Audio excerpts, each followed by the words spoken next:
పట్టు చేత బట్టి రామయ్య రామయ్య సీత చెయ్యి పట్ట వచ్చే మా రామయ్య.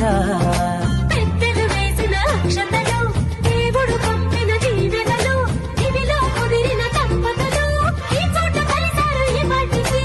ఆటలు పాటలు వేడుకలు, మాటకు మాటలు అల్లరులు, తీయని గుర్తుల కానుకలు వెన్నంటి ఉంటాయి వెయ్యేళ్ళకి.